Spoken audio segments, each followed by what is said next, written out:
साहेब, आपण अनेक वर्ष राजकारणामध्ये आहात. शरद पवार साहेबांचे एकदम असे विश्वासू सहकारी म्हणून वर्षानुवर्षे ओळखला जातात.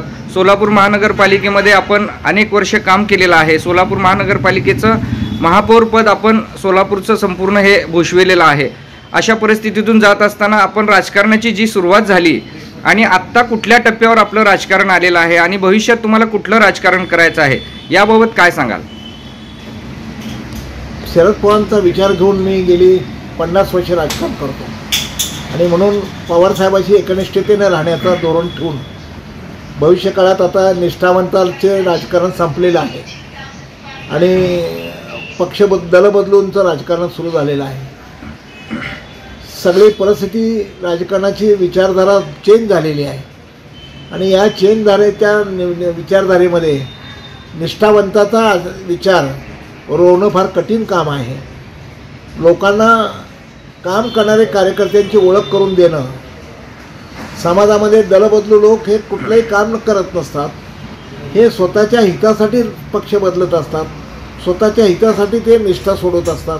त्यांना काही निष्ठा दलबदलची देणं घेणं नसतं आणि म्हणून या निष्ठेला तिलांजली देणारे, पक्षाला तिलांजली देणारे, मी म्हणजे पक्ष आणि मी म्हणजेच सर्व काय आहे असं समजणाऱ्या राज्यकर्त्याला जनता कशी बाजूला सारेल याच्यासाठीच प्रयत्नशील राहील. याच्यासाठीच राजकारणाची दिशा राहील. सोलापूर महानगरपालिकेच्या आगामी काळात निवडणुका आहेत. पुन्हा आपण निवडणुकीला सामोरे जाणार असं आपण म्हणताय. नेमका आपला प्रभाग कोणता असेल याबाबत काय सांगाल? नाही, मी निवडणुकीला उभं राहील का नाही मला सांगता येणार नाही, कारण मी तसा इच्छुक नाही.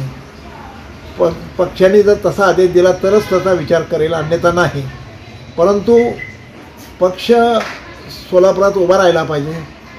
पक्षाचे जास्तीत जास्त उमेदवार निवडून आले पाहिजेत आणि त्याच्यासाठी पक्षाचे अध्यक्ष सुधीरजी खरटमल यांच्या खांद्याला खांदा लावून बाकी सगळ्या श्रेष्ठींशी बरोबर घेऊन निश्चितपणाने पक्षाची एक मोठ बांधण्याचा आणि पक्षाला अस्तित्व निर्माण करण्याचा निश्चितपणे प्रयत्न करू. आपण इच्छुक नाही असं म्हणताय, परंतु निवडणुकीमध्ये आत्तापर्यंत ज्या वेळेस काही निवडणुका झालेल्या आहेत किंवा अन्य राजकीय मोठ्या मंडळींचं असंच असतं की बाबा इच्छुक नाही म्हणायचं, परंतु ऐन निवडणुकीच्या कालावधीमध्ये कार्यकर्त्यांनी रेटा लावला वगैरे म्हणून आपण निवडणुकीला सामोरे जातात. नेमकं आपण असं काय ठोसपणे सांगू शकता?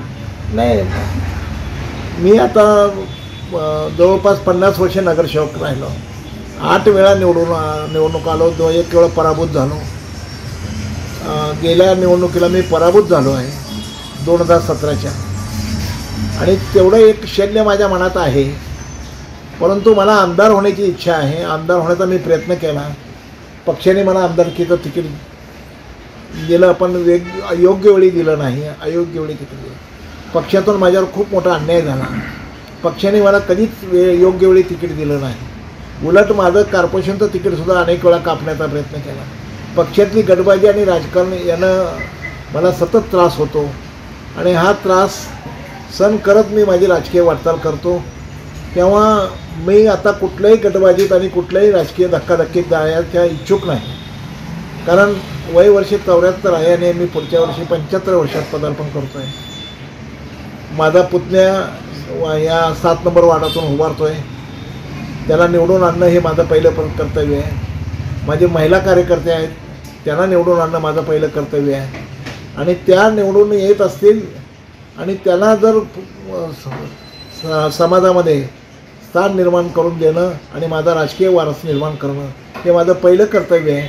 त्या दिशेनं पहिली वाटचाल करणं आणि अन्यथा तशी संधी आली, पक्षाचा आदेश झाला तर हम किसी से कम नहीं या भूमिकेत मी राहणार आहे.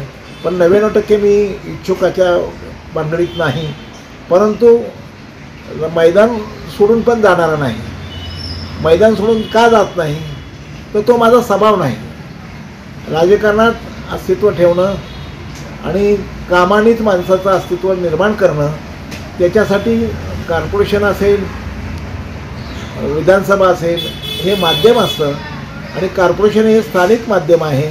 तेव्हा म्हणून त्या माध्यमाशी संपर्कित राहणं, अस्तित्व ठेवणं ही सुद्धा काळाची गरज आहे. या दृष्टीने सुद्धा विचार करत आहे. या विचारातून निश्चितपणे माझे राजकीय वारस निवडण्याचा माझा प्रयत्न राहील. ज्ञानेश्वर सपाटे यांना आपण राजकीय वारसदार म्हणून निवडले असं म्हणायला हरकत नाही. हो, 100%.